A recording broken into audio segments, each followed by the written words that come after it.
గతాన్ని మర్చిపోయి మా అమ్మ ఒప్పుకోవడం శుభపరిణామం, శుభదినం. ఇంకో మంచి రోజు కోసం ఎదురు చూడడం అనవసరం. పదండి, మన ఇంటికి వెళ్దాం. ఈ చెయ్యి అందించాల్సింది నాకు కాదు, శ్రావ్యకి.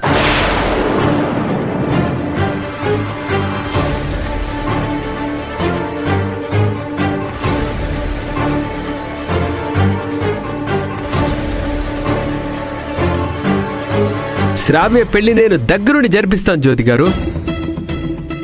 తన లైఫ్ ఏమవుతుందోనని మీరు అస్సలు టెన్షన్ పడకండి. మనం హ్యాపీగా కలిసి ఉండడం మీదే మీరు ఫోకస్ పెట్టండి. రండి వెళ్దాం. మీరెంత నా వైపుకు అడుగులు వేసినా నా మనసు మీకెప్పటికీ దూరంగానే ఉంటుంది దొరబాబు.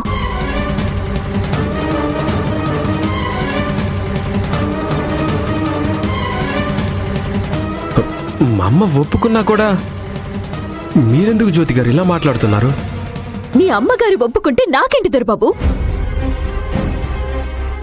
నేను ఆ ఇంటికి కోడళ్ళని ఒప్పుకోవటం లేదు.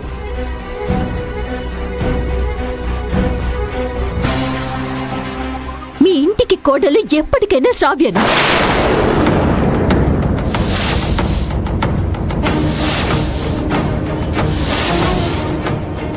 ఇదే చేత్తో శ్రావ్య మెడలో 3 ముళ్ళు వేసి అదే చేత్తో తనని మీ ఇంటికి తీసుకెళ్ళండి.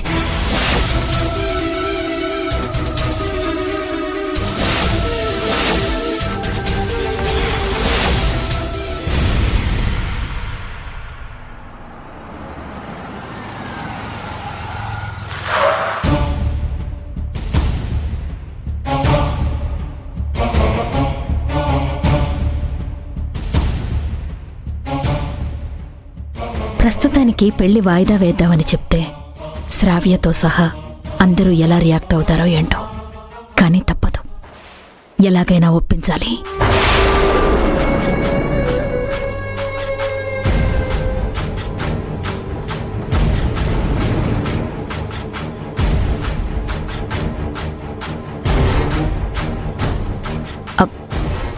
అన్నయ్య గారు,